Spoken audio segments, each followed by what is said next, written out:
Hey, good morning, everyone. Welcome to TeleShadowing. We are live streaming the session and recording it on YouTube. We'll have a Q&A session at the end, and you can ask questions in our chat box, and they will be addressed. I'm honored to introduce our mentor for today, Dr. Sibte Hassan. Dr. Hassan is a reproductive medicine and IVF specialist at London Women's Clinic in central London. Dr. Hassan is also TeleShadowing's UK medical director, and we would like to thank Dr. Hassan for dedicating his time to us.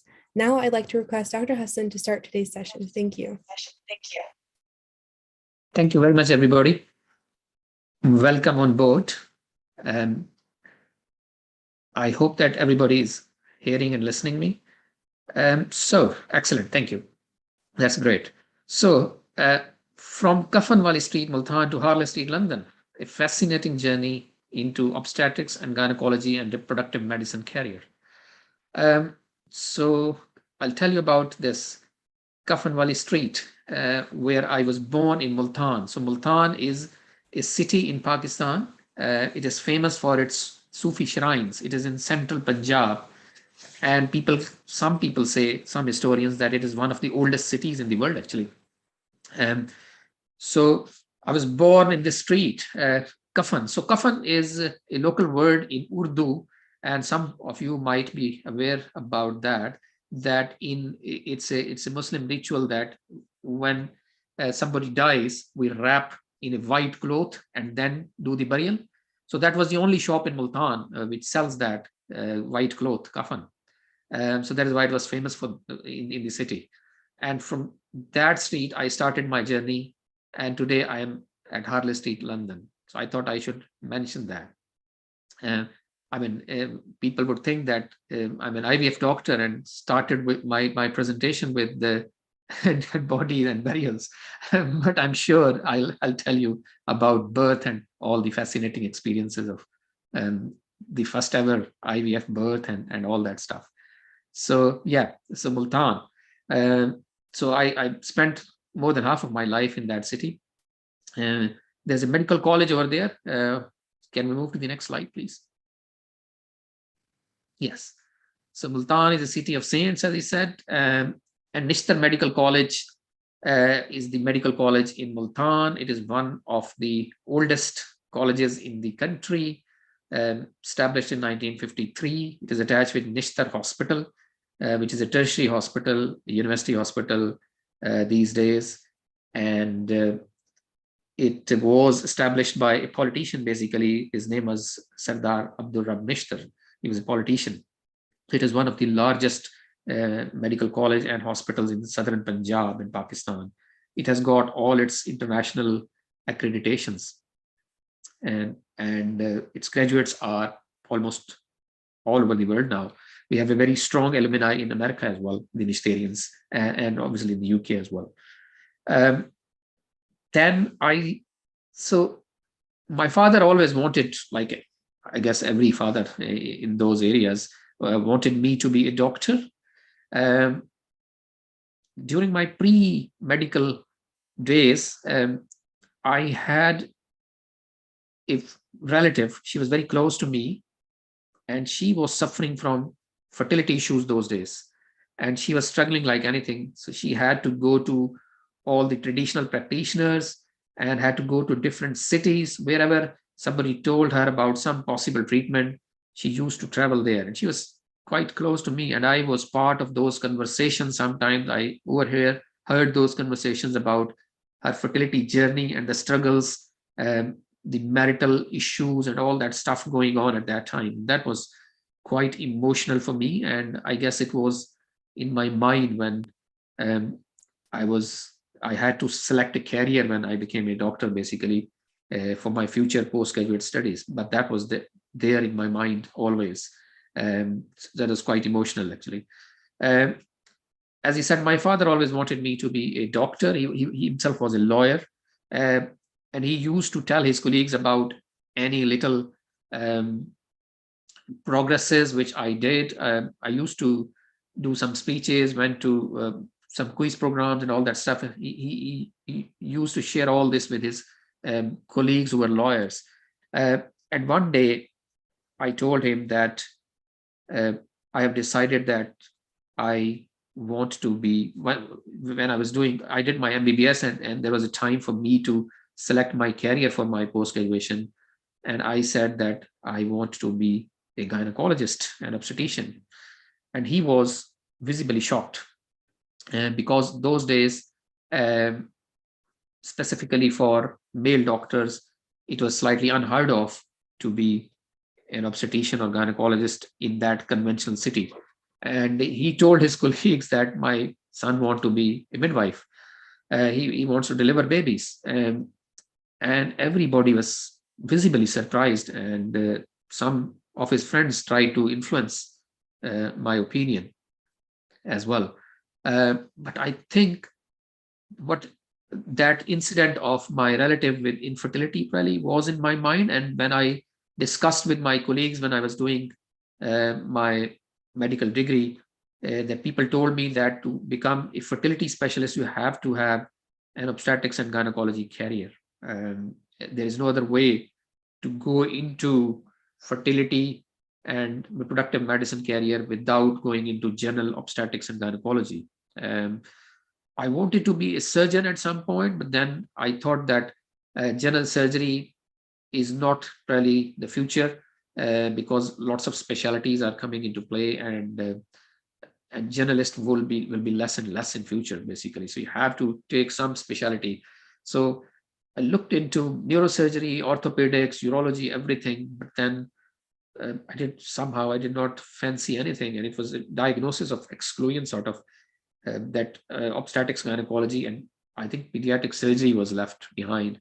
And because of that history, as I said, fertility, and the fact that I have to go to obstetrics and gynecology to become a fertility doctor, I think that influenced my decision, and I decided that I would do my house job and a post-graduation career in obstetrics and gynecology. And then if I get the opportunity, I would move to someday fertility or IVF. And if not, then I will continue to practice obstetrics and gynecology, basically.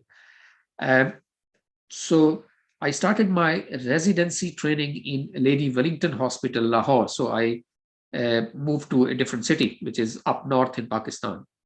So Lady Wellington Hospital is one of the oldest hospitals in the country, actually, and it's a pure obstetrics and gynecology hospital. Because all other hospitals have got the departments in a combined hospital, but this was the only ONG hospital in the country. And its name was, I think, one of the viceroys of Indians, his wife was Miss Wellington, and it was on her name. In 1930s, they established it. And it is a 230-bedded hospital, very busy, receives patients from all over the area and around.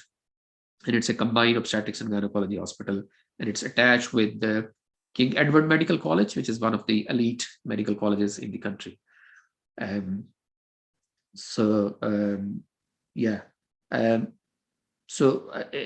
mean, I was looking into the figures, and in 2018, they said that in the outpatient department of that hospital, they saw 75,000 patients and 38 patients indoor admissions, and they did 19,500 major operations in that hospital. So you can very well imagine how busy and big that hospital would be. I had my 4 years of obstetrics and gynecology training at Lady Wellington Hospital, which is attached with King Edward.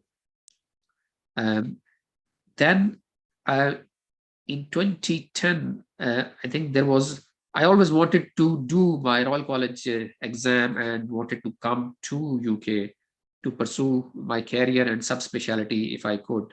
And then the opportunity came in 2010 when a Royal College of Obstetrician and Gynecologist, which is the college which is responsible for women's care in England, and for all the education and training related to obstetrics and gynecology. They introduced a scheme called Medical Training Initiative. This was basically to sort of cover the shortage in National Health Service in the UK, whereby they bring the international doctors from outside, from all over the world, usually from mainly, I would say, third world countries, basically, the experienced doctors who could come and fill up the post in NHS and run the service, and in return, they get the benefit that they are sort of trained as any other UK trainee in the NHS. So, and then they have got the opportunity to do the Royal College exam as well. So that is a useful program. I think that started in 2007-8. I was one of the initial beneficiaries. It is still running. Lots of people are coming from, as I said, different countries: Pakistan, India, Nigeria, Sri Lanka, and they work, and the Royal College sponsors them for certificate of sponsorship, and people come for 2 years. They work in the NHS in any hospital which accepts. So their application is circulated. So few hospitals, they invite them and they then select it, and then they work in that hospital for 2 years. I think it is not only in obstetrics and gynecology, but they also come in general medicine and pediatric medicine and anesthesia. These are the specialties which I know where Royal Colleges sponsor the international medical graduates. So I was selected by St. Richard's Hospital in Chichester, which is south of the country, extreme south. So I worked there for 2 years, did my Royal College examination, which is MRCOG, during my second year. And I had a wonderful, wonderful experience working in the NHS, which was obviously at the start a complete shock because it was a completely different system. I was used to work as an independent obstetrician, and all the deliveries and all the labor ward work in Pakistan was done by the doctors mostly. Very few were delivered by the nurses. There was no proper concept of midwives in Pakistan, but here it was a completely different structure. So basically, next slide. Yeah. So basically, I enjoyed these 2 years, did my exam, and then I went back to Pakistan. And then I was selected immediately at the National Guards Hospital, Jeddah, KSA, which is Saudi Arabia. Again, the previous slide, please. Previous slide. Yeah, thank you. So yeah, National Guards Hospital is one of the largest hospitals in the western region of Saudi Arabia. It is a 751-bedded hospital. It was founded in 1982, and the hospital has got an associated, very new brand: cardiology center, ER center, burn center. They have got a bone marrow transplant facility, and a nursing college as well. So quite an elite hospital. So I worked there for 1.5 years. My main motive was that I would somehow pursue the fertility and IVF journey. I mean, along with providing the general services in obstetrics and gynecology as well. But when I went there, I found out that the fertility department was not that of tertiary level, and there were very limited facilities for training. And basically, my job was to provide services and run the labor ward mainly, conventionally, and do all the gynecological outpatient clinics and conventional gynecological surgeries. So I tried to push for fertility spare time and special interest session, but somehow it was not possible. And then I decided that this is time for me to leave, basically, because I had decided that I need to go somehow into fertility and IVF, which was a sort of long-term desire and goal.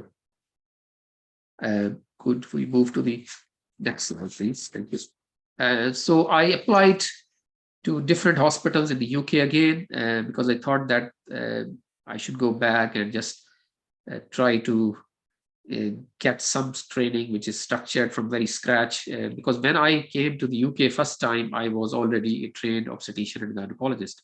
So I had to basically understand the system in 2010, 11, 12, and just integrate myself into that. But for IVF, the good thing would have been that I would have been trained from scratch in the UK, and that was a great prospect for me.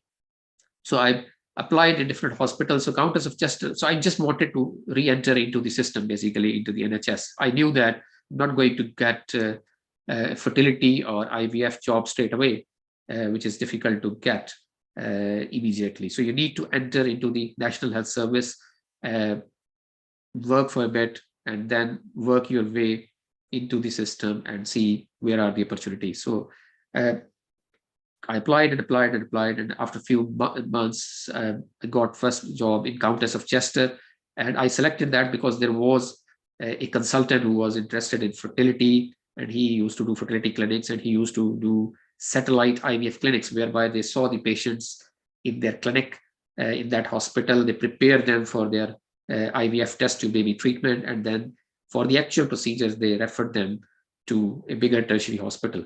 But because he was involved in that, so I thought that would be a good idea. And they promised that they will give me a special interest session where I could sit with him and pursue the fertility career possibly, and start it and then see where could I go then. So Countess of Chester, so Chester is a very beautiful city near Wales. It's an English city near Wales, at the border of Wales.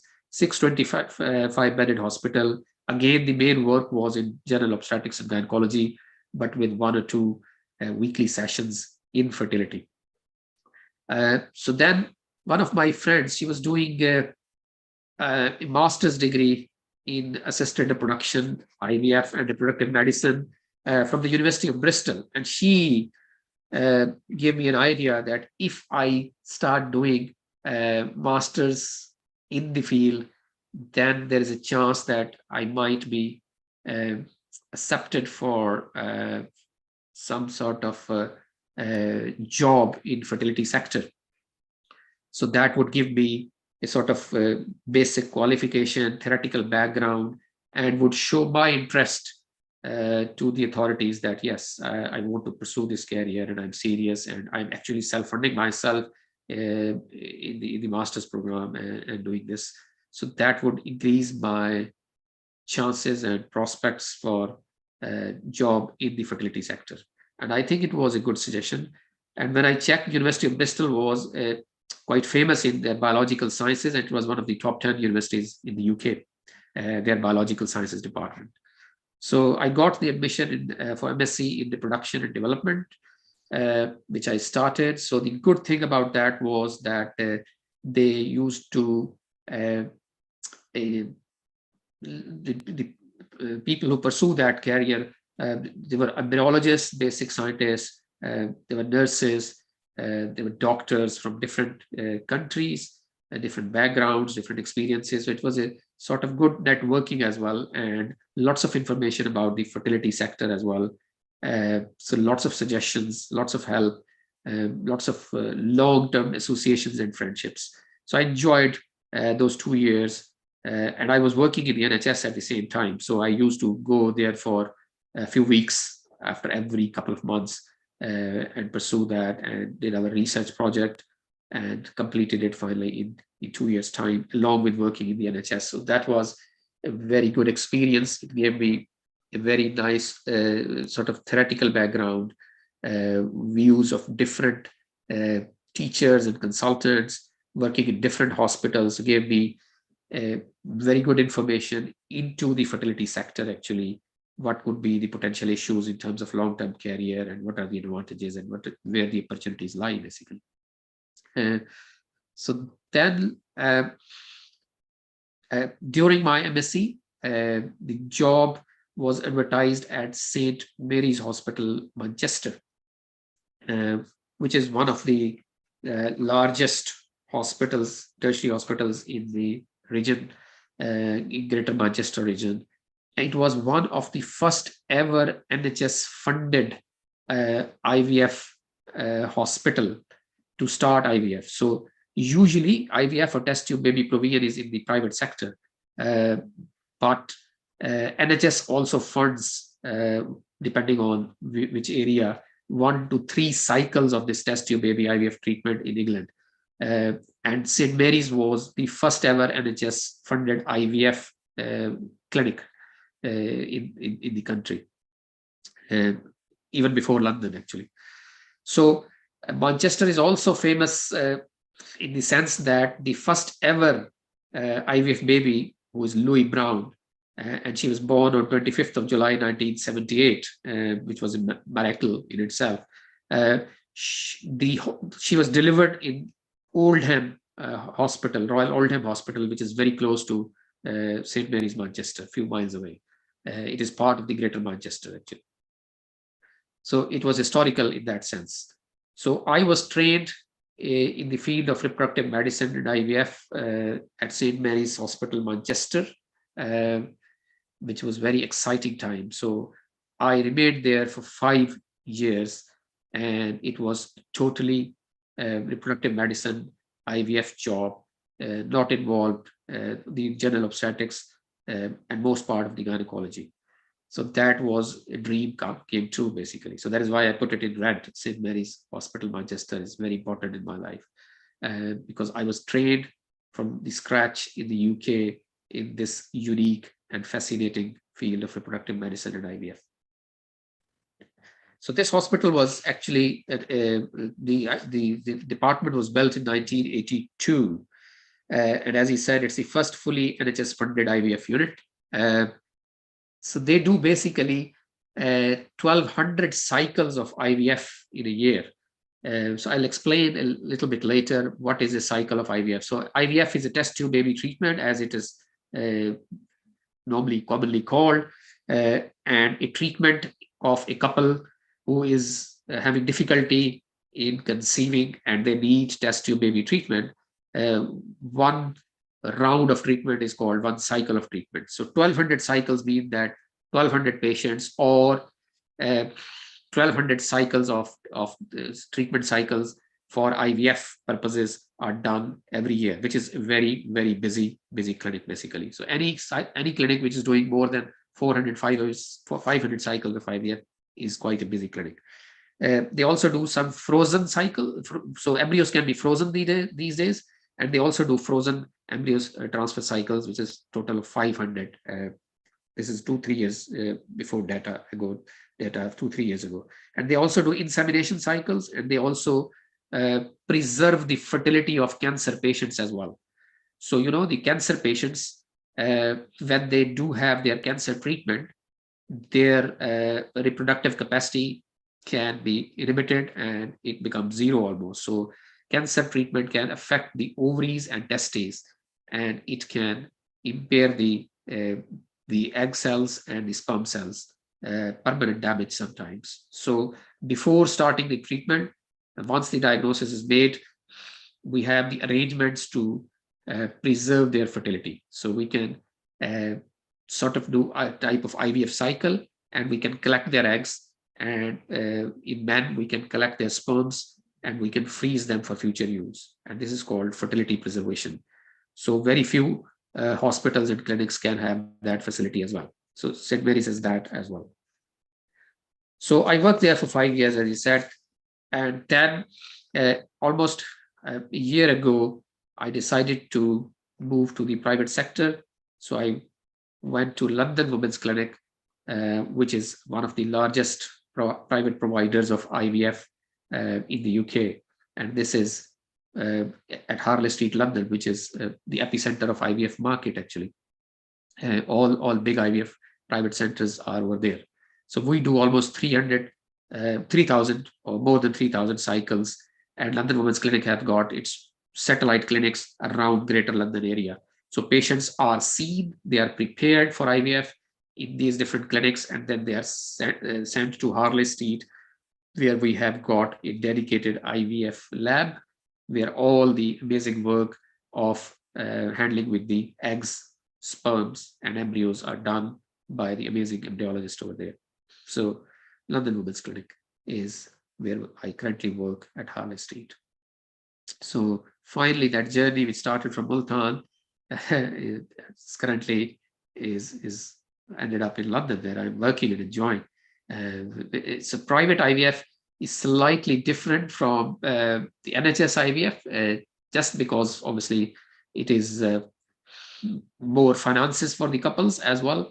But you can do all the possible available treatments and technologies which are sometimes not available in the National Health Service, obviously because of cost effective and cost reasons and rationing reasons.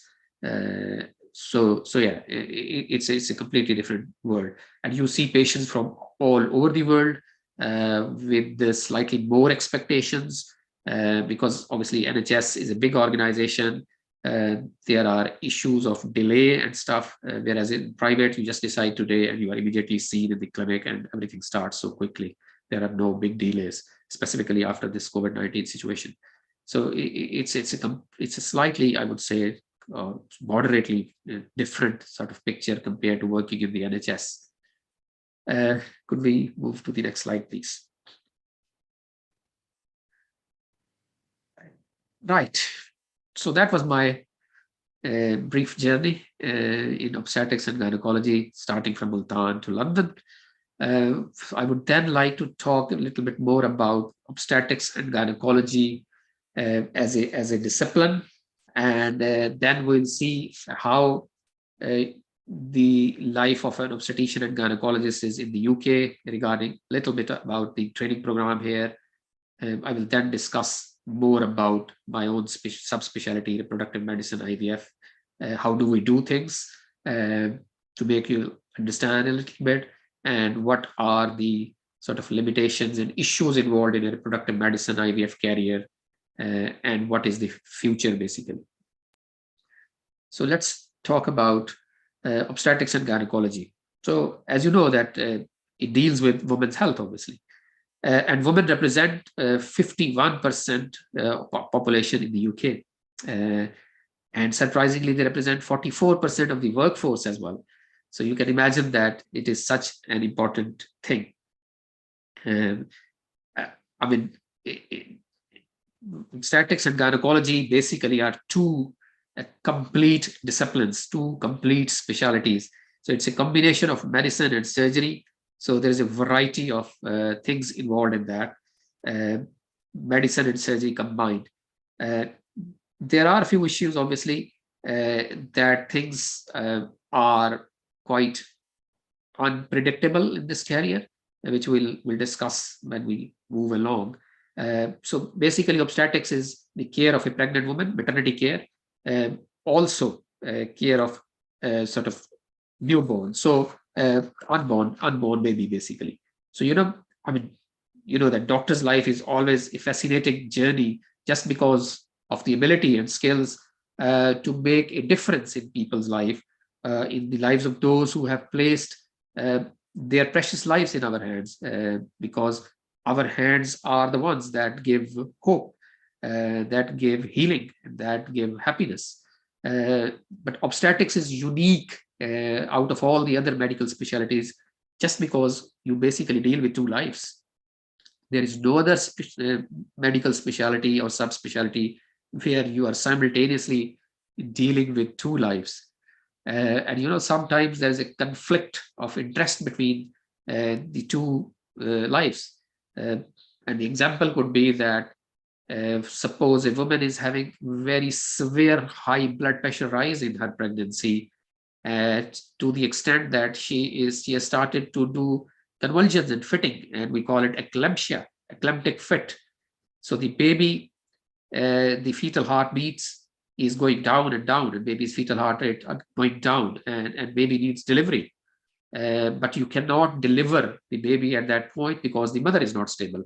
So there's a general principle in obstetrics, in the maternity care, that the mother's life is more important than obviously the fetus life. The fetus is still a fetus, it is unborn, so it does not enjoy its same rights as a woman. So woman care is overriding. So you cannot deliver the baby because you have to stabilize the mother, otherwise her life is in danger. I mean, sometimes it has happened that the baby died in utero, unfortunately, just because you are stabilizing the mother. You could not have delivered her in that situation. Obviously, you need to prepare her for delivery, an aesthetic point of view, theater point of view, expertise point of view, and getting her stabilized. So that can override always for the fetal rights, basically. And sometimes, the mother is bleeding a lot suddenly during admission in the antenatal ward. and she needs delivery. She needs that the pregnancy sometimes should be terminated, but then the baby is very, very premature.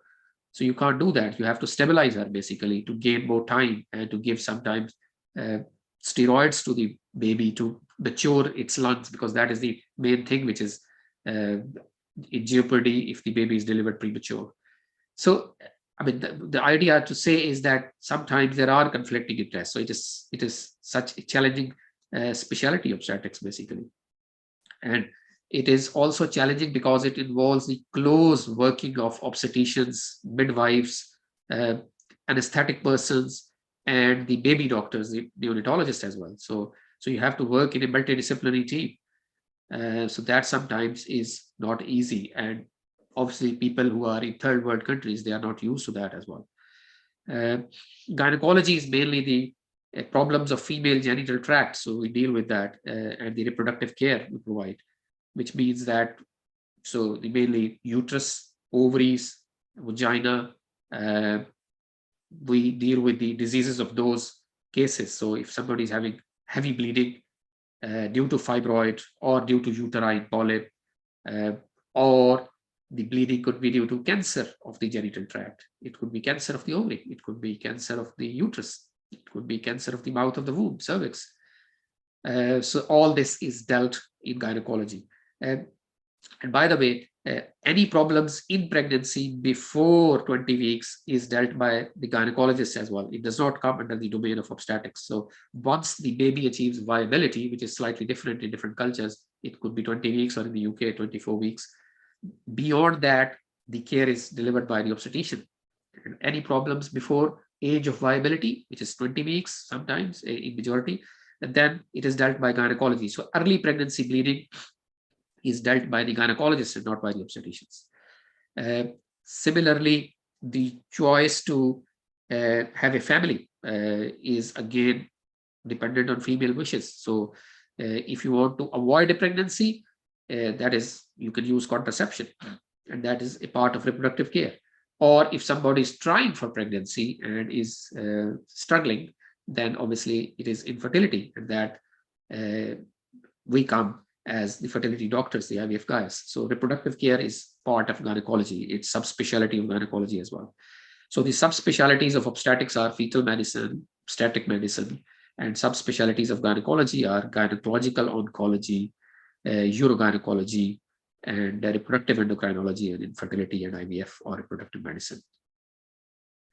So it's a fast-paced, varied job. Obviously, one moment you'll be running to deliver the babies, to do the emergency cesarean section.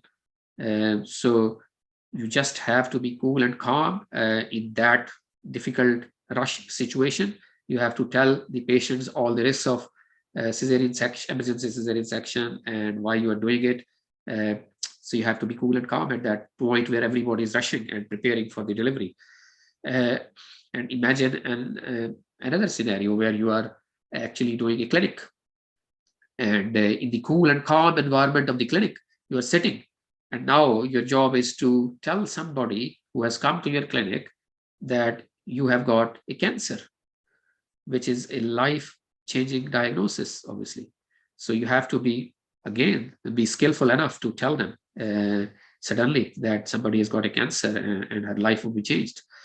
Similarly, if you're sitting in a clinic and you have to tell a pregnant woman that her baby has got Down syndrome, which is again a life-changing thing. So it's so fast-paced, so variable, exciting and challenging as well. Could we move to the next, please? So next slide, please. So the developments in obstetrics and gynecology have been immense over the years. And for example, minimal access surgery. The last slide, sorry, go back, please. Let me complete this. Yeah. Yes, thank you. So there have been many marvelous developments in obstetrics and gynecology. To give you a short overview of a few things. So in gynecology, we do laparoscopy, which is a keyhole surgery, minimal access surgery. The other specialties like general surgery, all other specialties can do minimal access surgery, but we were obstetricians and gynecologists were one of the initial people who basically made lots of progress in endoscopic or minimal access surgery. So we do keyhole surgery to sometimes treat the diseases like called endometriosis. We can remove the uterus if there is a cancer, or sometimes for non-cancerous reasons as well through keyhole surgery.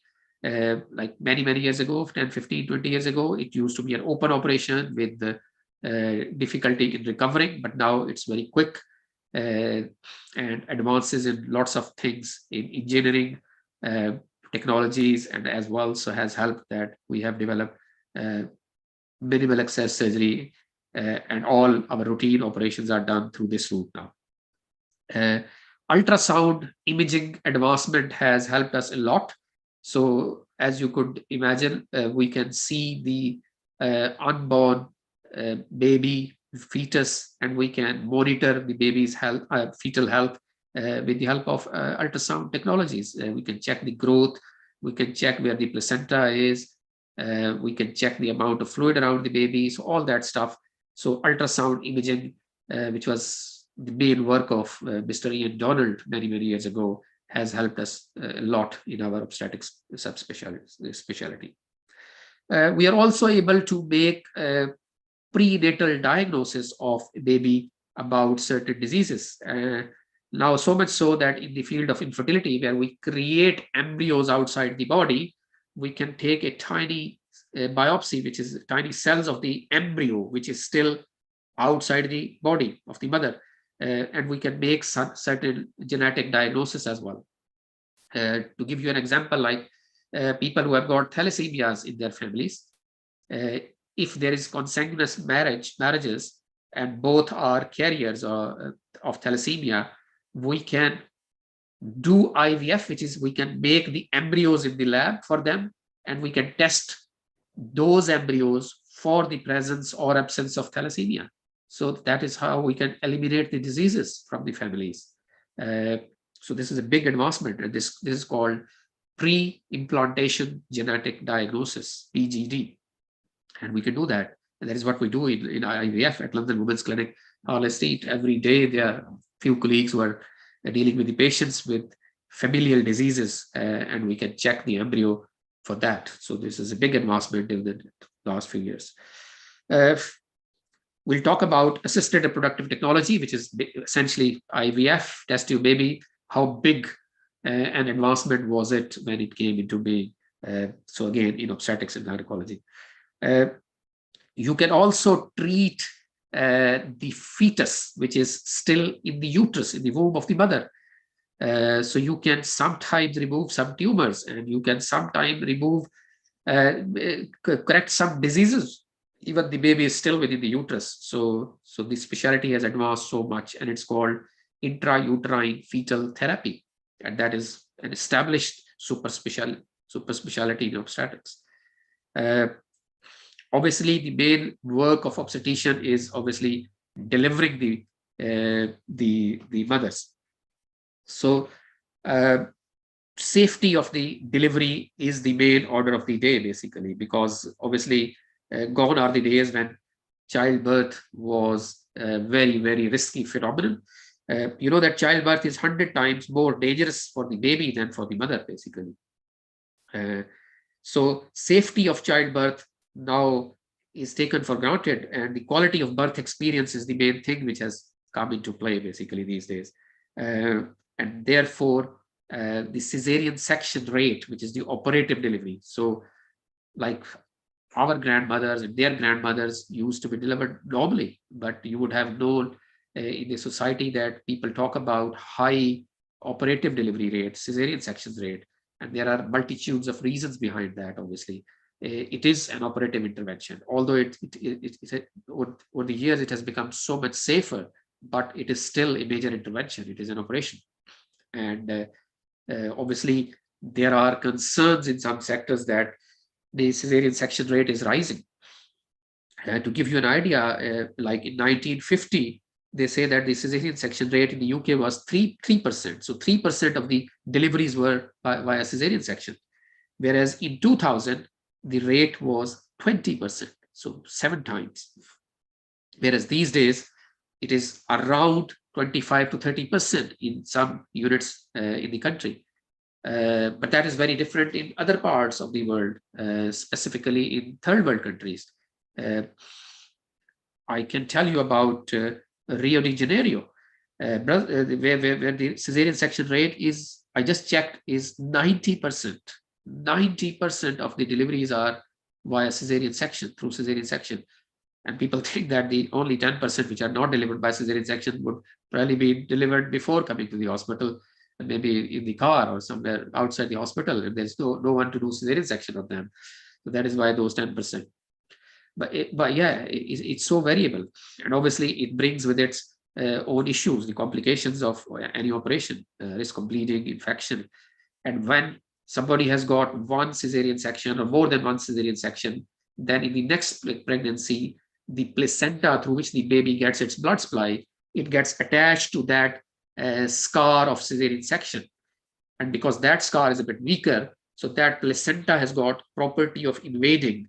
So it's called morbidly adherent placenta, and that can lead to bleeding in pregnancy and during delivery. So what I wanted to say is that more cesarean sections lead to more obstetric complications for future, and that can drain on the resources of the hospital as well. So it is an issue in that sense, although obviously it is a wonderful operation, and in emergency situation where we need it, it is just life-saving basically. So this is all controlled by the Royal College of Obstetrician and Gynecologists in the UK. So we'll talk about how the ONG carrier works in the UK and how to pursue that carrier as well. But Royal College really oversees that. So I was mentioning about obstetrics and gynecology being a challenging and interesting and fascinating specialty.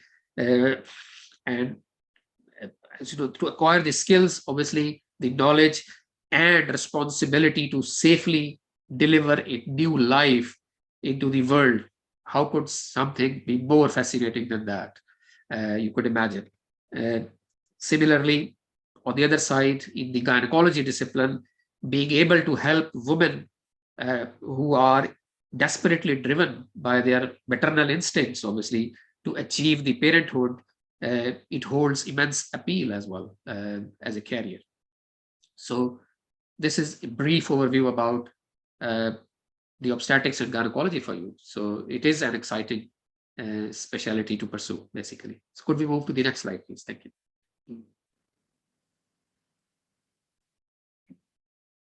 Right. So the obstetrics and gynecology carrier in the UK, as I was mentioning, in Pakistan, I had 4 years of training. So in every country, it would be slightly different. In the UK, this is a 7 years run-through training program. So after your MBBS, you go for 2 years of foundation training, which is FY1 and FY2, foundation year 1 and foundation year 2, where you rotate into different specialties like medicine, surgery, pediatrics, obstetrics, and gynecology. So you do those 2 years, and then you apply for a national training number in the specialty of obstetrics and gynecology. So there is a proper application, interview is done, and you go through that. And once you are selected and you get the national training number, then it is a 7 years run-through training. Run-through training means that you don't have to reapply every year or every few years. You just get a number, and then you enter, and then you exit after 7 years of training. So there is an entry and exit, that's it. And once you complete your 7 years of training, you are given certificate of completion of training, CCT, or CSER. There is another route to be on the specialist register, and that is called CSER route, which is a completion of equivalence training.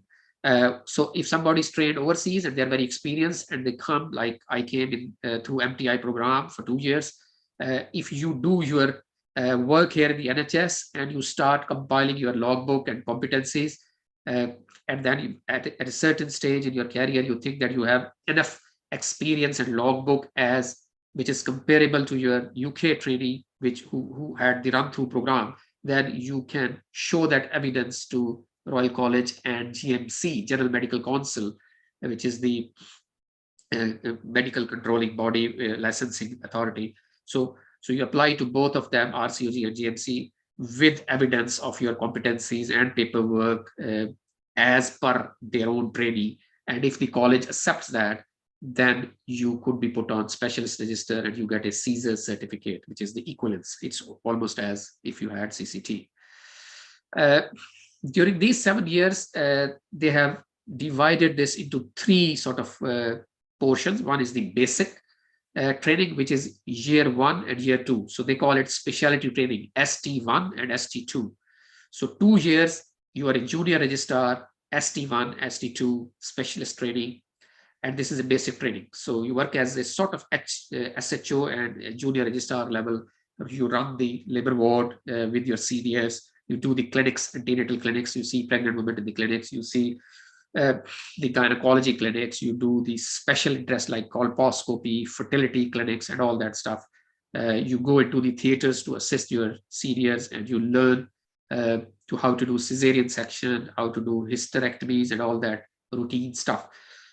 So you start with assisting, observing, assisting, and then obviously as you advance through your career, you do it independently.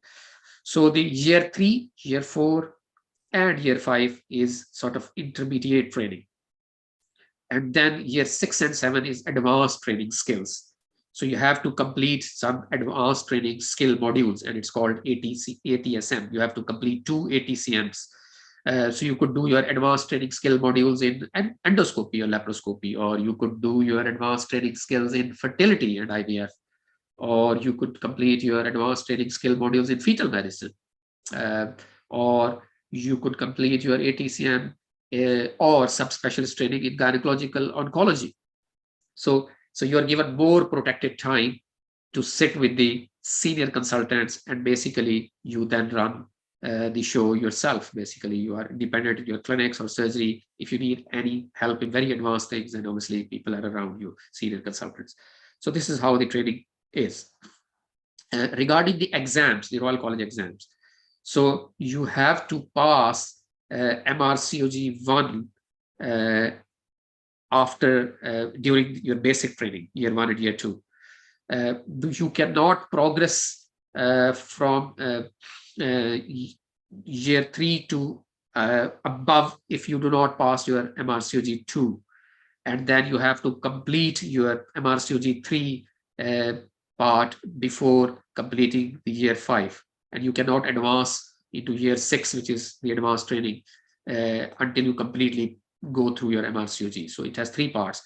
Part 1 is basically basic sciences, physiology, anatomy, endocrinology, and all that stuff. MRCOG part 2 is the clinical cases. So again, it's a theory exam, but about more clinical things. They check your application of clinical knowledge.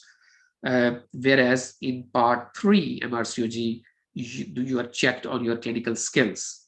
Like there is this examiner, and they want you to tell them how to break a bad news, or you tell them that how to perform a certain procedure in front of them. So all that stuff. So there are a few stations, and you are then examined and observed on those stations. So that is how you complete your Royal College exam, which is MRCOG, Member of Royal College of Obstetrician and Gynecologists, which has got 3 parts. It used to be 2 parts before, now 3 parts.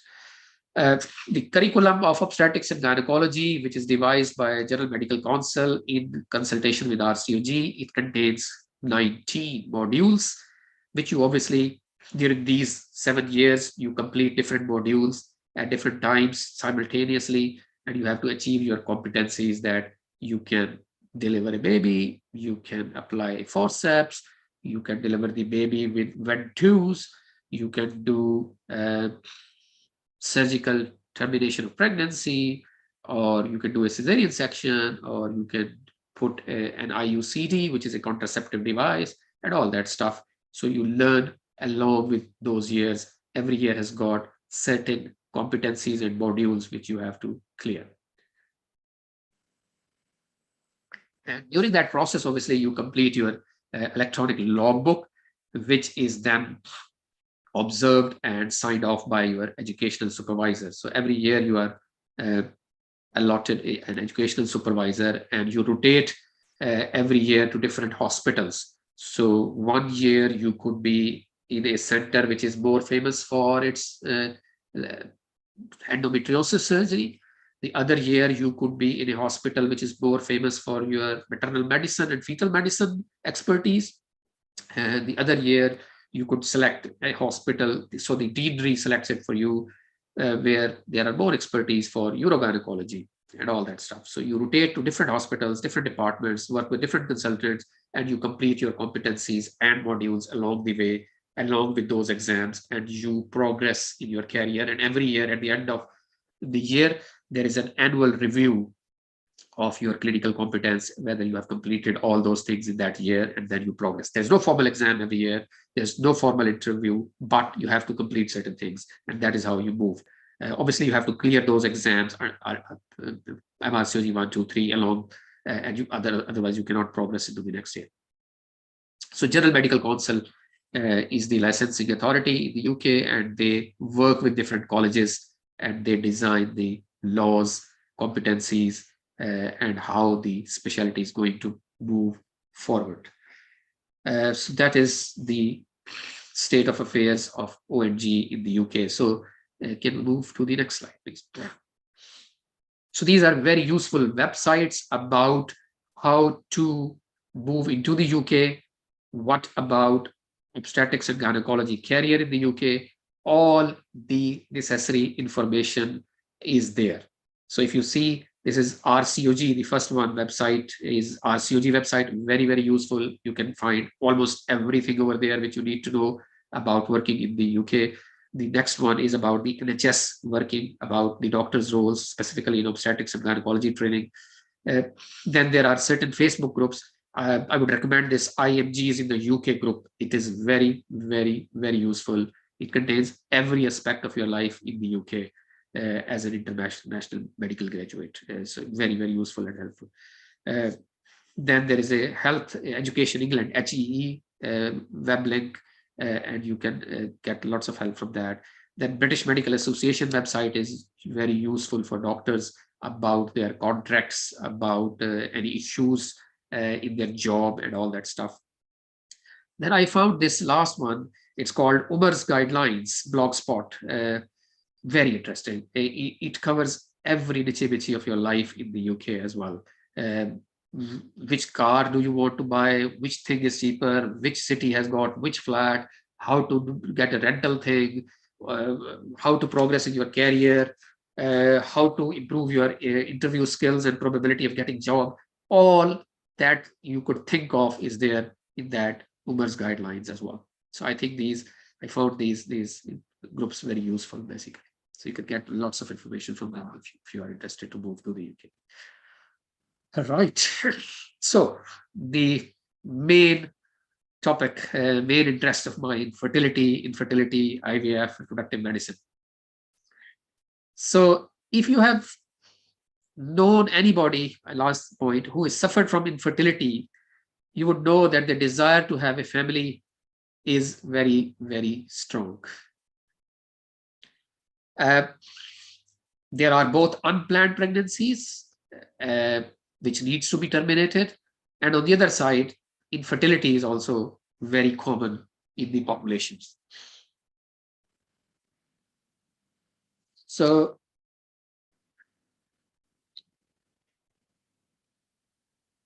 I mean, what has changed is that the average age for women to have their first baby has changed.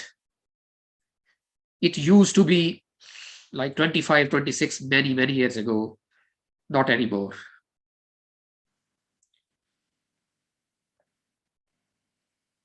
Okay, so now the average age is almost 31. And for men, things have changed as well. Sperm count is dropping.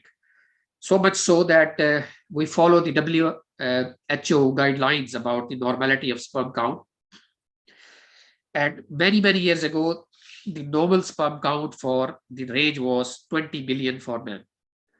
But then they found that naturally, because of the modern lifestyle, somehow the sperm count is dropping.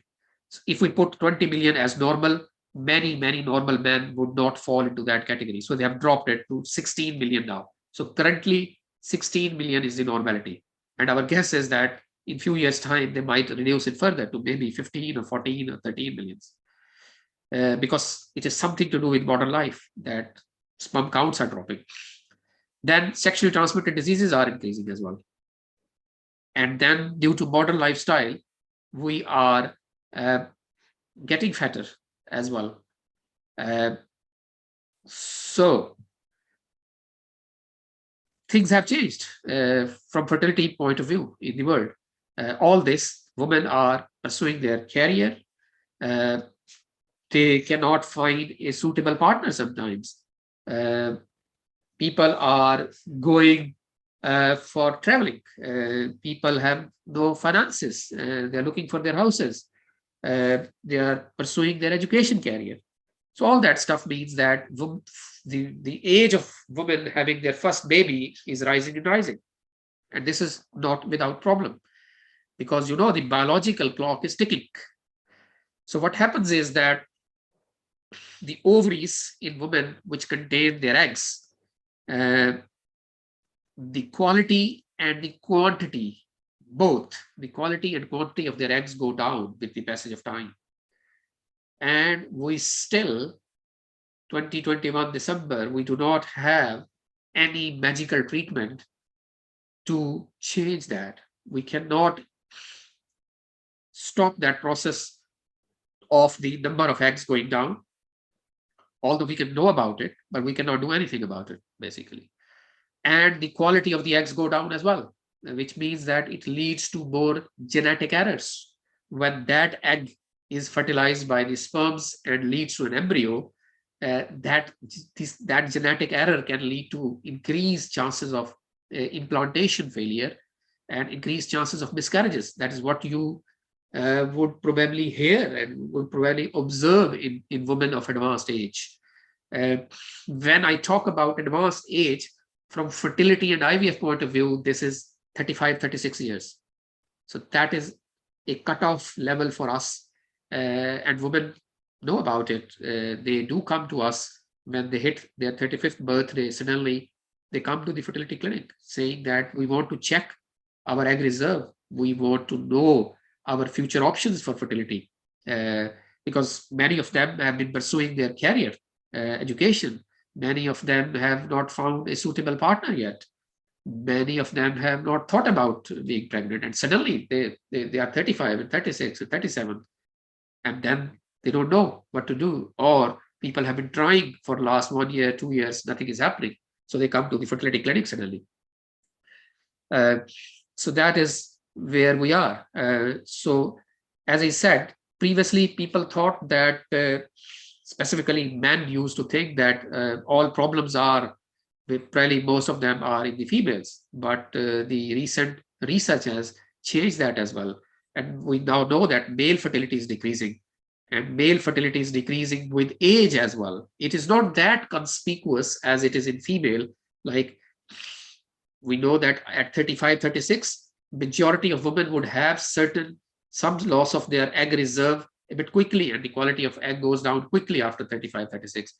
And then we know that a certain point in the female's life when almost all of her eggs are gone, which leads to a thing called menopause, which you have heard, which is roughly the ages 50, 51 years, when suddenly they stop their menstrual cycle and suddenly their fertility ceases. So it's such a conspicuous time in their life that it is very obvious and everybody knows about it.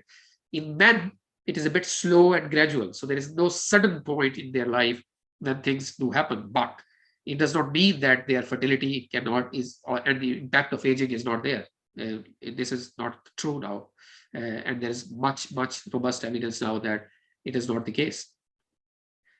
So that is why fertility, I put it there, that these are the reasons. Modern life has changed the pattern of fertility infertility definition, and the anxieties associated with it, obviously. So this is, you need to know that this is the modern world. This is what is happening.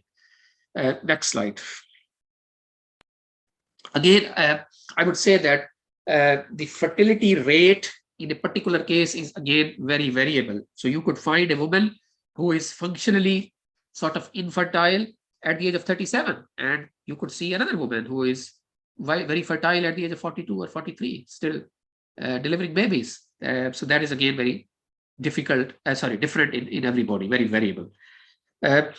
Again, one more thing to highlight at this point is that media has perpetuated a bit of misinformation that probably test tube baby and IVF can compensate for the age-related decline in your fertility, which is not true. That is why when the IVF became more popular in 90s and early 2000, I think that gave women a sense of relief that they can always resort back to IVF center and IVF clinic and get it sorted. So it's not an issue. Only recently, during the last few years, that people have started to realize, no, this is not the case. The biological clock is still ticking. Although we can know more about our fertility potential, obviously the chances of success and technology of IVF has increased as well. But the impact of aging and biological clock, it is still going on. So the advice would be to try to go for your first pregnancy or maybe earlier, sooner rather than later, basically. And that is always advantageous. So that is the general background. So as you could see that for your information, most heterosexual couples will conceive naturally within a year if they are having regular unprotected intercourse. So 84 couples would conceive within a year out of 100. So if everything is normal, so 84 would conceive, and obviously 16 would still remain, and majority of them then conceive during the next 6 months or 1 year as well. If you ask about per month chance of conceiving with a regular unprotected intercourse, that is around 20 to 25% chance per 1 month cycle. And as you could see, that the age is so important. That is why I was talking about this age thing and biological clock. So if you are under 25, your chances of conceiving within the first year is 96%, and that drops to 78% if you are 35 to 39. And in between, obviously. So at the age of 30 to 35 group, it is 6% chance of conceiving within 1 year, but then your chances of miscarriage become high as well, because that shows that in this age group, age 30 to 35, the egg quality issue is there probably, which means that your chances of miscarriage could be slightly high because of genetic errors, which is not there when you are 25, 29 or under 25. So although 86% chance that you will conceive within 1 year, but your chances of miscarriages would be high, which means that the chances of having a live birth, healthy baby would slightly less if you are around 35 compared to when you are 28, 29. So age is important. Obviously 40, 44, recommendation, if somebody is trying between the age of 40 to 44, then if the conception does not happen after 3 to 6 months of trying, you should go to the fertility doctor or IVF clinic, and you should not wait more. You should not wait for the whole definition of 1 year at that time. Right. Could we move to the next slide, please? So this is the main challenge. As you could see, that bottom, this is the age, 18, 20, 25, these are the groups. And the graph shows the chances and probability of success of achieving a pregnancy, basically. So at the age of 20, your chances are 34%. It's peak. And with advancing age, the chances go down and down. At the age of 30, 17% chances. And at the age of 45, 0.5 probability is there that you will achieve pregnancy. So this is the challenge. Again, showing the same thing, the impact of age. Next slide. Again, same thing. I think this is such an important thing that we have to highlight it. So you could see that the optimal fertility is between the age of 18 to 31, whereas the end of fertility is between 41 to 45 in majority of women. So 51 is the age of menopause. So you could see the egg number. So when you are within your mother's womb, you have got 10 million eggs at that time. So the maximum number of eggs are when you are in your mother's womb at 5 months of pregnancy, you have the maximum egg you would ever have in your life. And the birth, the number is 1 million. Okay, and that continuously decreases with age. So the optimum fertility chances are between 18 to 31. And then because the number of eggs go down, therefore, and the quality is going down, and there's a continuous trend that the fertility would decrease. And you could see that that becomes more prominent after the age 33, 34, 35. There's a sharp decline, just because the number of eggs go down, and also the quality goes down as well. Next slide, please. Okay, so could you hold just for a second? So you need to remember that the first IVF baby was born on 25th July 1978. Her name was Louis Brown. Her parents were John Brown and Leslie Brown. The team, you need to know, was 3 people who were famous. Bob Edwards, he was an embryologist and lab scientist. Patrick Steptoe, he was a practicing gynecologist, and he was a laparoscopic surgeon, endoscopic surgeon, keyhole surgeon. And Jean Purdy, she was a lab scientist, as well as embryologist, as well as acting as a nurse for the team as well. So she was a very important member as well. So 3 members, Bob Edwards, Patrick Steptoe, Jean Purdy. And the couple who was famous, who gave birth to Louis Brown, she was the first ever test tube baby, IVF baby in the world. And this was something which was almost equal to, I would say, when the first ever human being went to moon. In biology, the importance of this thing was that, because the world, the reproduction, the reproductive biology and everything changed after that. It never remained the same. 25th of July, 1978. So we will run the video now. You'll see the actual thing.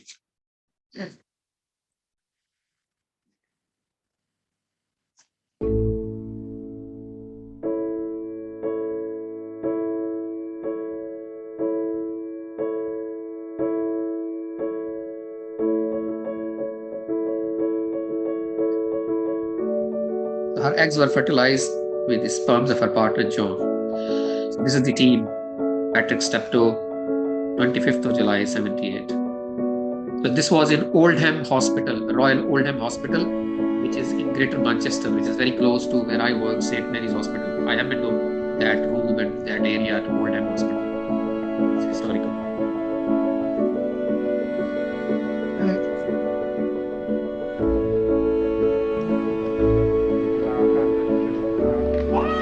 There is Louis Brown.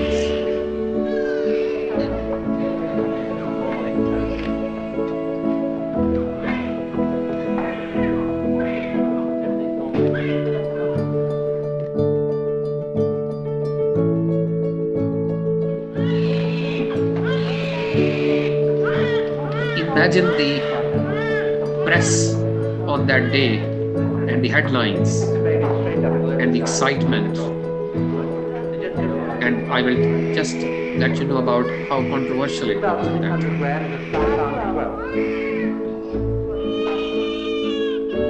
I think she was born at around midnight, 11:50 something. And the next day, newspaper headings were just fascinating.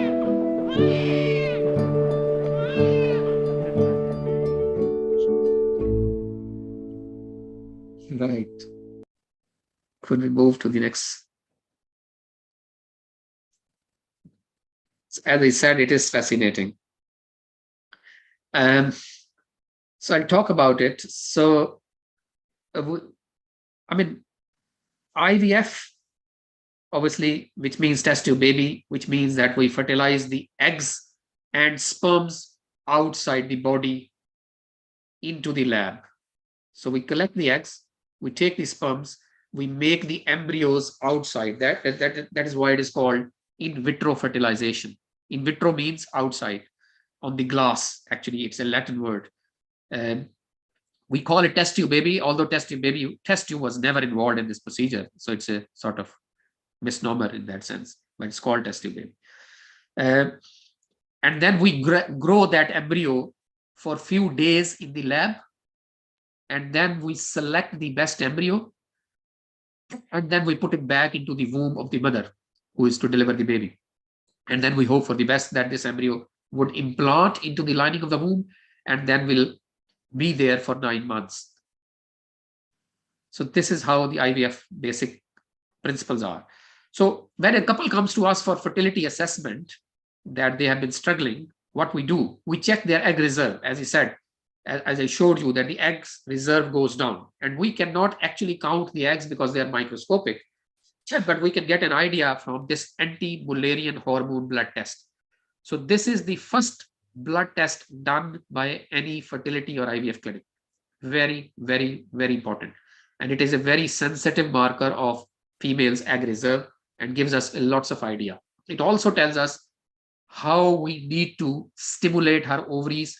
So basically, the idea is that in IVF these days, we stimulate the ovaries and we collect lots of eggs.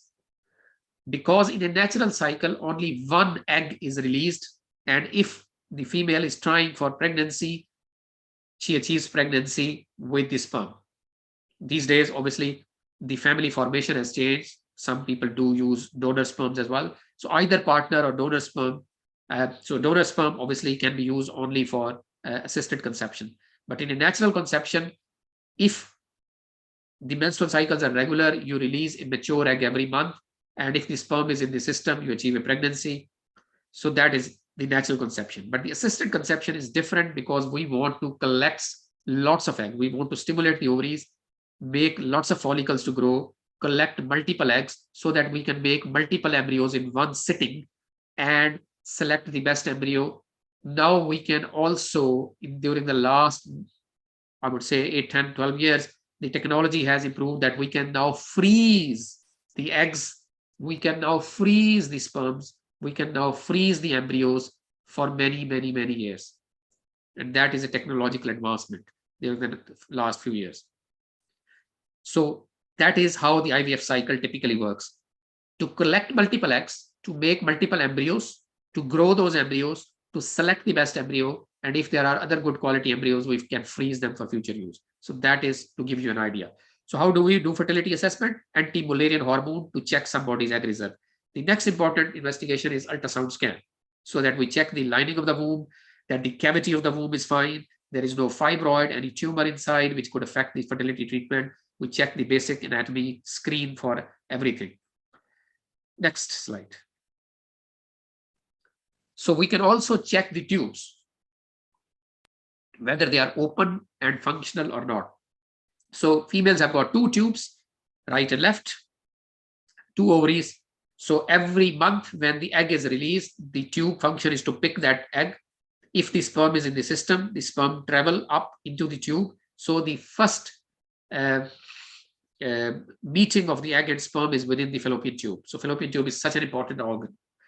And then the cilia of the fallopian tube push the embryo into the womb cavity, and then the embryo on day 5, roughly after its development, lies to attach within the wall of the womb and hopefully implants.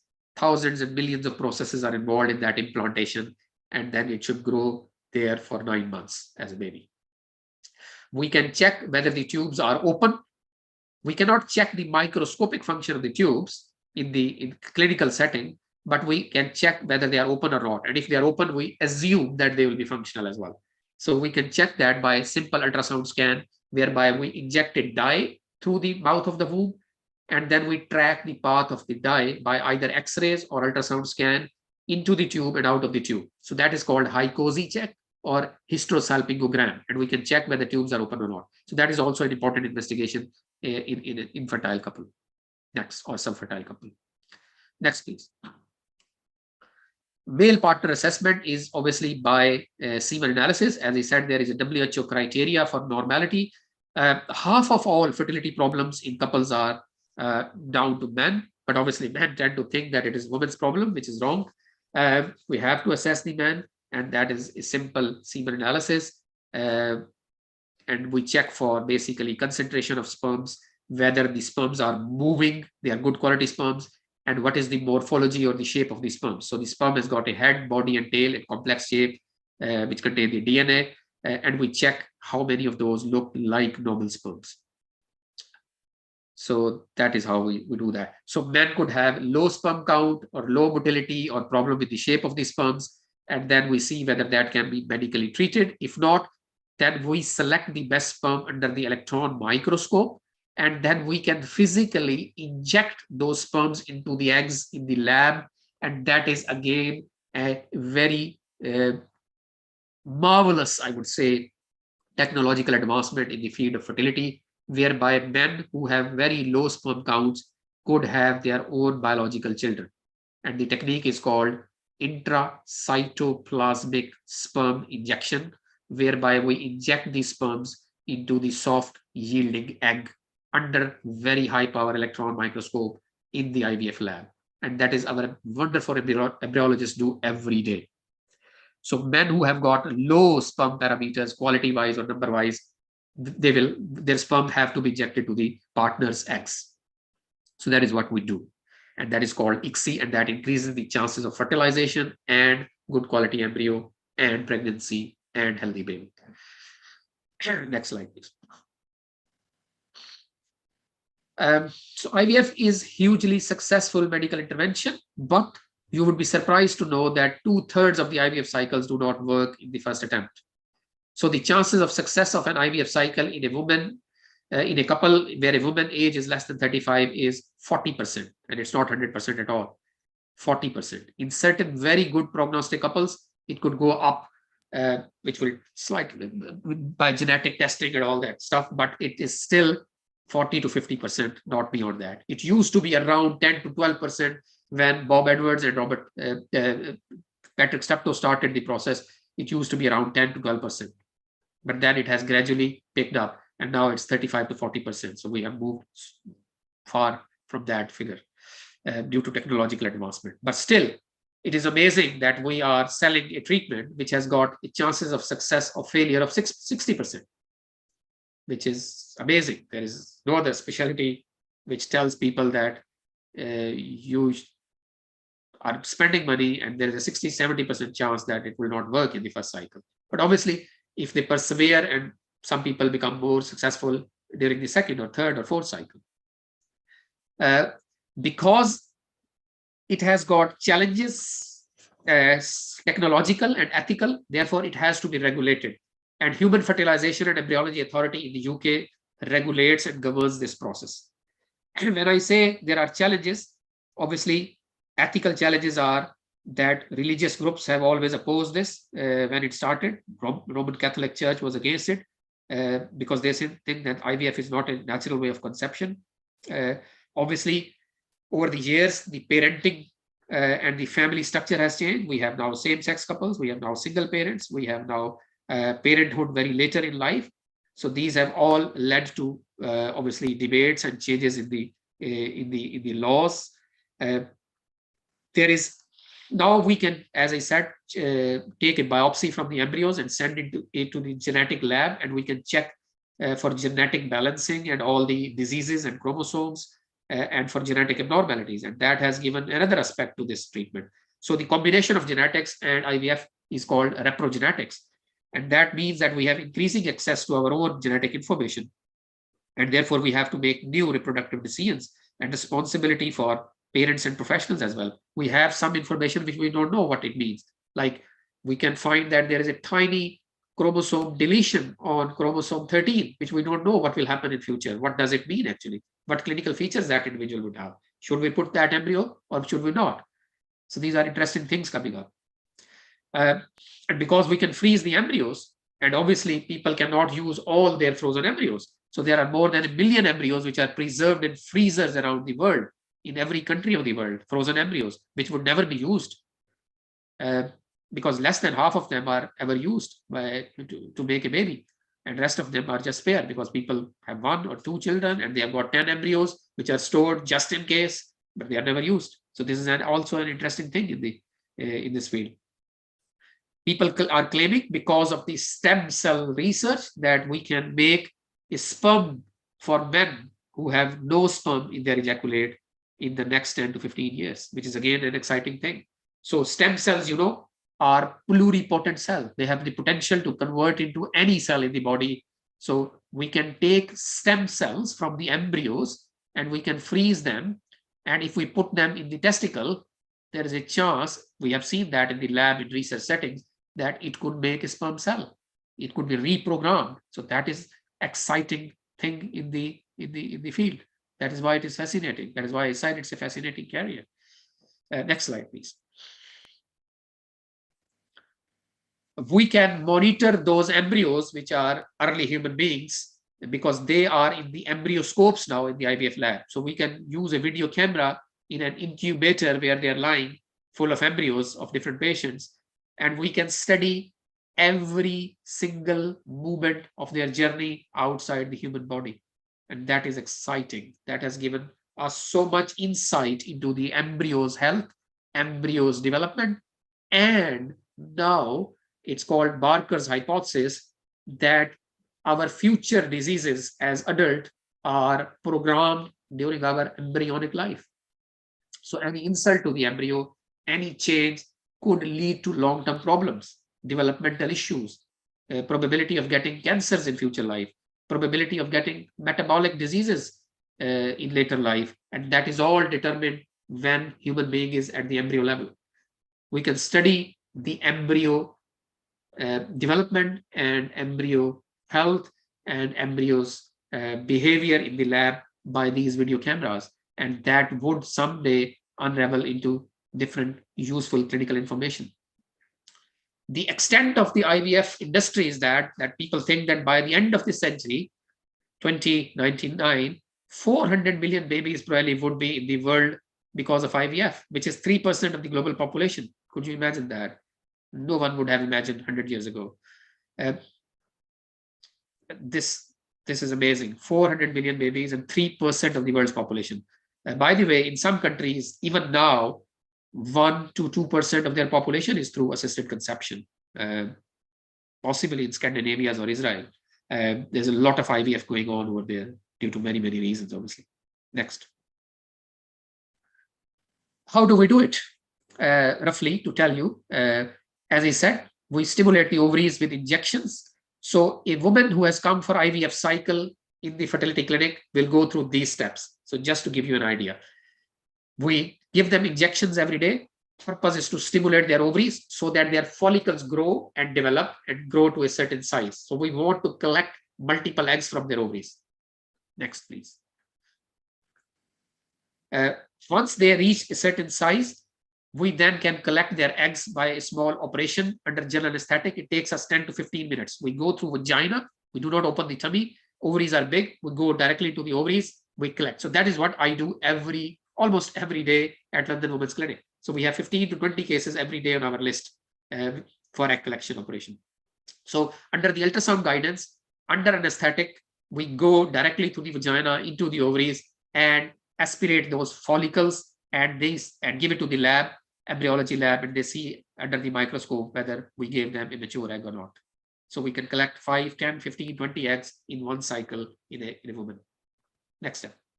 Next slide, please. So these are sperms. So once we collect the eggs, we can either leave the sperms around the egg or we inject the sperms into the eggs depending on how the semen parameters look like. So if somebody has got low sperm parameters, low quality sperm, we have to inject the sperms into the egg to make that egg fertilize. Or if the parameters are fine, we just leave 50,000 sperms around each egg and the egg decide which sperm they want to meet. This is so amazing. This is how the nature works. So the natural it's not natural, closer to nature thing is that if we just leave the sperms around the egg and we leave them overnight, and next day in the lab, we see how many of those eggs are fertilized by those sperms. So if we leave the sperms around the egg, sometimes we tell our patient that this is a sort of love marriage. And if we select which sperm is going into the egg and we select the sperm under the electron microscope, this is sort of an arranged marriage. So depending on their semen parameters, we go for either love marriage or arranged marriage. That is how we tell them, and they understand this basically. So this is the next step in IVF, to fertilize the eggs. Next step. Next slide, please. So this is how the lab works. This is the typical picture. So the embryology lab, the sperms and eggs are either combined or injected, and the embryos are formed. So on your right side are the embryos at different stages. So this is an embryo which is 2 cell, 4 cell, 8 cells, and they keep on dividing. And this is a day 5 embryo here, which is called blastocyst, which contains roughly 200 cells. So in the lab, we wait ideally until day 5, till their blastocyst stage, and then we are able to differentiate which blastocyst is the best to put back into the womb and which one is poor quality. Not all embryos generated are good quality embryos. Therefore, in this process of IVF, there are certain embryos which have to be discarded or they arrest their development. That is why it is a number game, because not every egg leads to a healthy embryo and not every healthy embryo leads to a healthy baby. It is a number game and it depends on your egg reserve. That is why it is important to do it at slightly earlier age, sooner rather than later, because it is a number game. Because if you need IVF, we need to have a good egg reserve. We need to collect good number of eggs to make good number of embryos to select the best embryo. Next. Obviously, once we create the embryo on day 5, the best quality embryo, we put it back into the womb. And next, please. We can freeze the other good quality embryos for future use. And this is called vitrification. Vitrification means, again, like a slide, like a glass-like slide. So we have developed a technology which is amazing, that we have to just stimulate usually once and get all the eggs, make embryos. And if there are extra embryos, we can freeze them for future. And the time freezes. They are timeless things then. We can put them back after 10 years, 8 years, 5 years, whenever you need another child or the first child. We can defreeze that embryo and put it back. And the process of freezing is called vitrification these days. Next. We put them in the liquid nitrogen. Okay. So as I mentioned, we can preserve the fertility in patients who are diagnosed with cancer and are having gonadotoxic therapy, which can destroy their ovaries, eggs, and sperms. So we can preserve their fertility before that treatment. We quickly give them stimulation, collect their eggs, or males can easily give the sperms, and we freeze them forever. And once they are out of their treatment, the cancer is treated, they can come back, and we can use their eggs and sperms to make embryos and babies. So this is called fertility preservation, happening everywhere. Thank you. The next slide, please. As I said, it's a number game. If you have 10 eggs you have frozen, not all of them survive. 8 to 9 survive the defreezing process. Not all of them fertilize into a good quality embryo. So 3 to 4 out of 10 can roughly, on average, become embryos, and 1 to 2 reach the day 5 good quality blastocyst embryo to put back. So we started with 10 eggs, and we end up in 1 to 2 blastocysts on day 5. So that is why it is a number game. That is why we need more eggs. That is the rationale behind that. Next. Yes. So is science moving faster than ethics? Dark side of IVF. Yeah, I do not have much time to talk much about it, but people think that it is a commodified industry. It is a multi-billion-dollar industry because genetics has been involved into it. So we are pushing people to do more IVF. We are not doing research into why people are having low sperms. We are not doing any research to improve the quality of the eggs, because we have an easy solution, IVF, and it costs, like in the UK, 5,000 to 6,000 pounds per cycle. It's a lot of money. So there's a commercial interest. It has become an industry. So these are all the objections onto it, and which is possibly the darker side as well. So that is why it has to be regulated. And in the UK, well, UK is the only country which has the most robust licensing regulating system under Human Fertilization and Embryology Authority. In many other countries, there is not such an organization who is overseeing all this and regulating. So our inspectors are very, very, very strict, You have to have very regulated things, and lots of multidisciplinary teams, ethical teams are involved in the progress and the activity of IVF in this country. Last, quickly, we have got the ability to edit the genome, and that is marvelous. We can edit the human embryos. So this is a technique called CRISPR-Cas9. And there was a recent controversy in 2018 that a Chinese scientist, he edited the genome of two girls whose mother came for treatment for fertility, and she had an HIV, the couple had, and he edited the genome and he made those two girls resistant for HIV forever.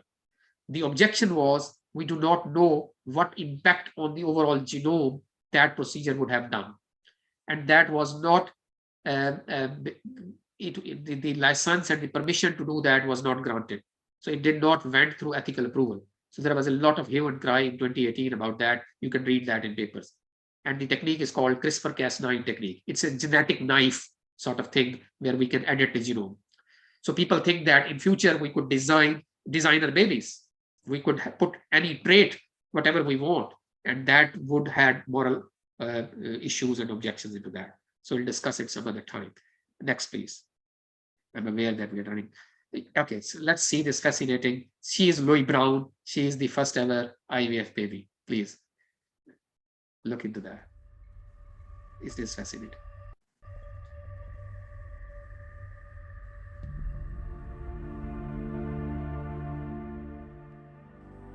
So I'm the curator on this exhibition. I've been working on it for around the last 9 months to a year, and it's amazing to have Louise Brown with us today. Started with me, now there are near 6 million of us, and I was just the beginning of all these wonderful babies having life. It's quite emotional when I see pictures of Mum and Dad and Bob. I love looking at all the cards because it really brings home just how special my birth was to not only my mum and dad and Bob, Patrick and Jean, but also to millions of other people now who have children. What we really wanted to show with this exhibition was the importance actually of Louise Brown's birth and this healthy baby girl, and how it took IVF from a very fringe science with little backing into the amazing huge health technology that it is today, that's led to 6 million babies and counting. This exhibition is really important because it shows what IVF was like in the past and what it could be like in the future. It's got lots of information about my birth, and just it's fantastic. Come and see it. Thank you, excellent. Next slide, please. Okay, so as a convention, a couple of questions for you guys. First brainstorming and then we finish. I know we run out of time. A couple presented in outpatient department with history of infertility since last 2 years. Husband semen analysis advice. What is the WHO criteria? We know that it's 16 million nowadays. It used to be 20 million before. Next slide. The maximum number of eggs are formed at which age of female life? We discussed that it's 5 month intrauterine when you would ever have your most number of eggs in your ovaries, and after that it declines. At birth it goes down, puberty it goes down, 21, after that 35 sharply goes down. Next. Which sexually transmitted diseases can result in infertility in women? The answer is pelvic inflammatory disease. It's mainly chlamydia and gonorrhea. It's a PID, can lead to discharge and lead to tubal blockage. By the way, the first ever test tube baby, Louis Brown, mother had tubal blockage. I don't know what was the reason, but yeah, she had tubal blockage, and that is why they wanted to bypass the tubes and IVF was invented. Next, please. Women should avoid pregnancy for 3 months after discontinuing their birth control pills. Thought process? No, false. There's no need to do that. So if you stop your birth control pills and you want to conceive, you can't do that. There's no medical reason to do that 3 months or anything. Usually your ovulation and the egg formation comes back quickly. Okay, next. Is good health? Good health is not a sign of fertility. If you are in good health, it means that you are fertile. False. sorry, it's a true statement. Good health is not a sign of fertility. If you are in good health, it does not mean that you are fertile. You still need to be assessed. You need to have your semen analysis, AMH test, ultrasound scan. You might be perfectly all right, but you could still be subfertile. So that is what this slide wanted to check. Next, please. Okay, thank you very much. Last thing I wanted to say that IVF has changed the scientific understanding of what life is. Human reproduction is not the same as it was before IVF. The take-home message for you guys is that happiness is more important than struggling to be at number one, as you can't win all your battles. Politics is everywhere, and so focus on those battles which matter for you. Get happiness out of your work, or you may never find one. Thank you very much. I'm happy for any questions if the time allows. Thank you for your mentorship and teaching, Dr. Hassan.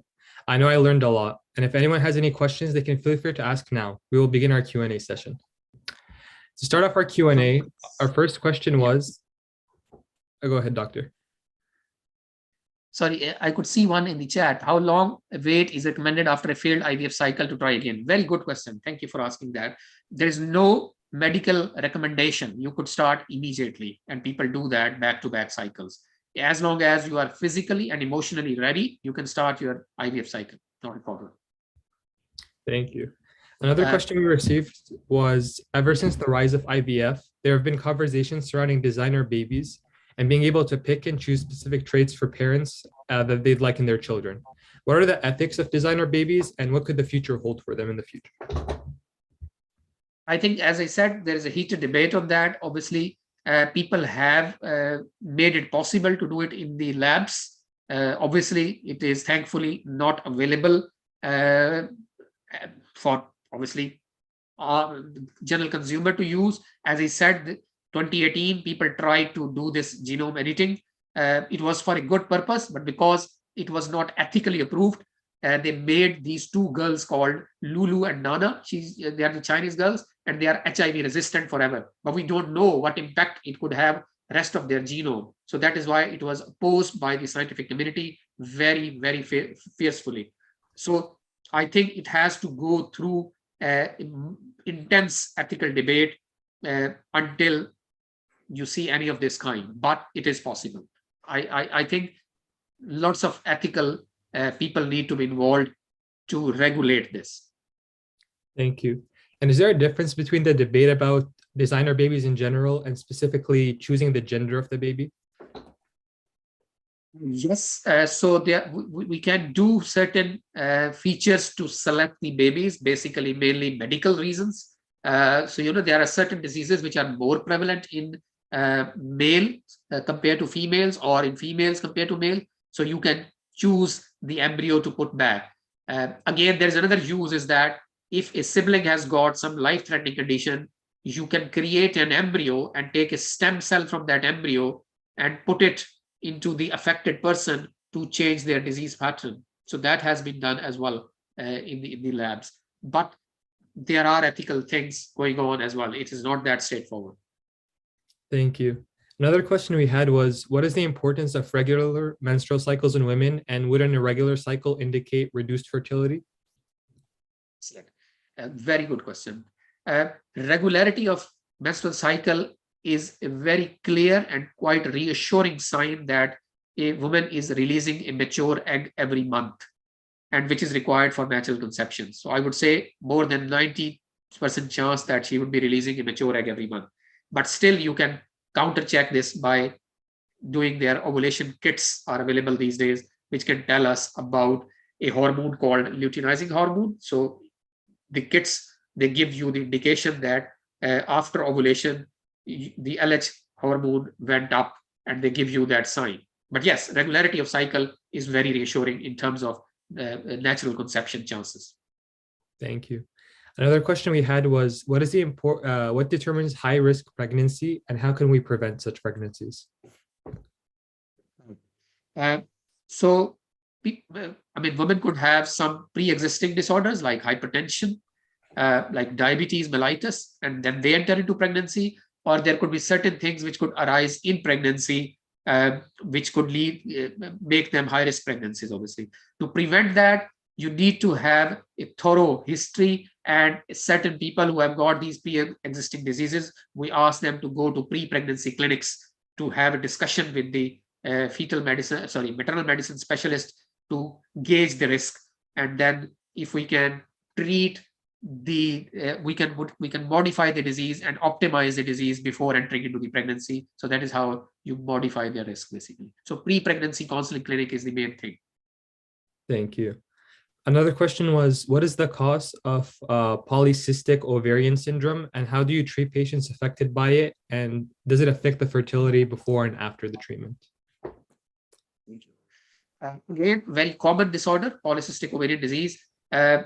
It's a complex etiology and interplay of different things, but the general thing you need to understand is that there is some hormonal imbalance going on in the body that leads to not mature egg developing. So lots of eggs start to develop together at the start of the menstrual cycles, but then they get arrested at a certain stage because of the hormonal milieu is very different, and it is sort of not conducive to the growth of a dominant follicle.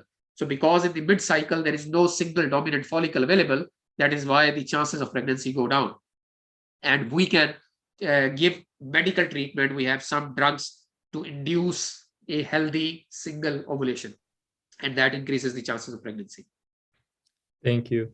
Another question we had was, what is the most common genetic abnormality in pregnancy? Trisomy 21. Down syndrome is the commonest. The other could be trisomy 18, Edwards syndrome, Patau syndrome. All these three are possibly the common ones. So Down syndrome is the most common. Trisomy, extra chromosome 21. Yeah. Thank you, Dr. Hassan. I'll now pass it off to Amira to finish off our Q&A for today. Thank you, Dr. Hassan. My name is Amira, and I'm an undergraduate student in Maryland. The first question is, what are you looking for when observing the quality of an egg, and how do you prevent egg damage? We do not have clinical tests available to check the quality of the eggs, but we think that that is mainly determined by your age.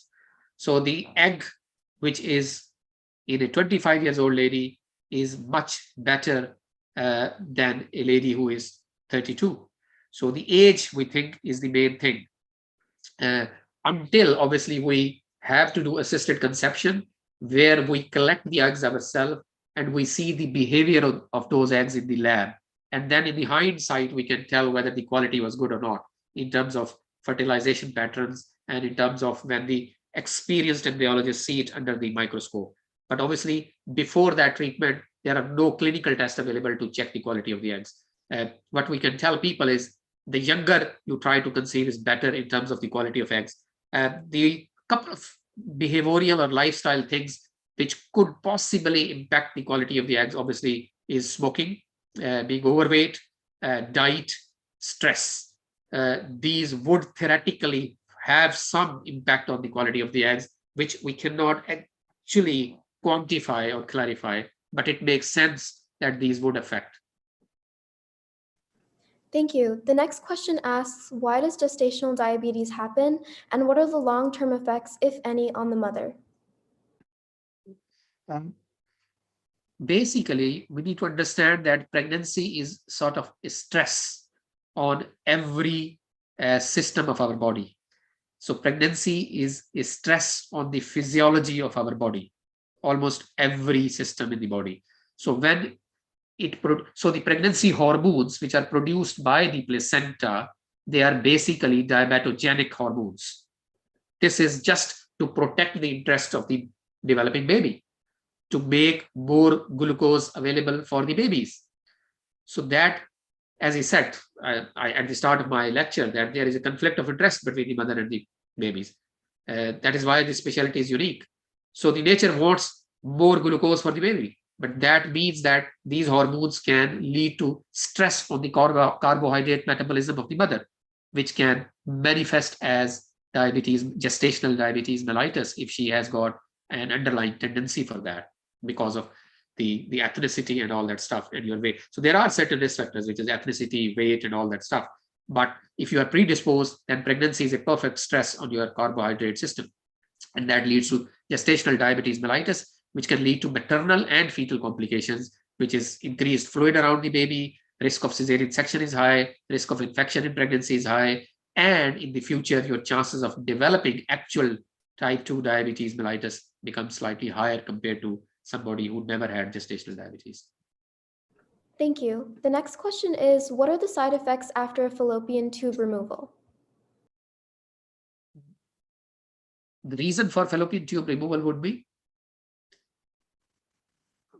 what do you think? Why the fallopian tube was removed?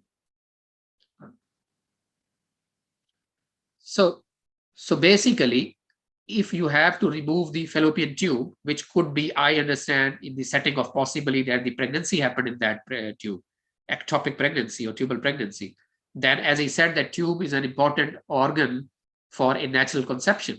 So your tube has to pick the egg from the ovary, and the sperm has to meet the egg in the tube. So if there is no tube, then this process cannot happen. And if both tubes are not there or blocked or non-functional, then the only way to achieve fertility is through assisted conception, which is IVF, because we do not need tubes or patent tubes or healthy tubes in IVF. We just stimulate the ovaries, collect the eggs, mix with the sperms, make the embryos, put the embryo back. So there is no tube in the IVF, basically. So if you do not have tubes, chances of natural conception are not there. Thank you. Which tests do we run to determine genetic disorders of the fetus? We can take the prenatal tests, blood test, which can check for common chromosomal abnormalities. We can also do amniocentesis, where we take the sample from the fluid around the baby. We can also take a tiny biopsy from the developing placenta, and it's called chorionic villus sampling. We can, in the pre-implantation period, we can take the biopsy of the embryo, take few cells from it and send it to the genetic lab to check for those genetic abnormalities. So there are pre-implantation tests and there are prenatal tests available. There could be blood test, there could be ultrasound giving suspicion of genetic abnormalities, and there could be fluid, and then we check for genetic testing in the genetic lab whether there is some specific genetic abnormalities, chromosome missing or extra chromosome and things like that. What are the most challenging aspects of working in OBGYN? As I said, sudden pressures, long shifts, because a labor of a woman could mean more than 24 hours. So you cannot work in shifts of 6 hours only. It has to be more than sometimes 12 hours. So long shifts. So you have to work throughout the night or long days, 4 nights in a row. So long working hours, stressful situation where you have to make critical decisions very quickly. Because in gynecology, the difference is that there is no life-threatening situation usually, and you can think about your decision, you can discuss with the colleagues in a multidisciplinary meetings. Whereas in obstetrics, if you are dealing with maternity care and in the labor ward, there is a fetal distress which needs immediate attention. So sometimes we call it category 1 cesarean section, where you have to deliver the baby within 30 minutes of making a decision, because the baby's life is in danger, or somebody's bleeding like anything.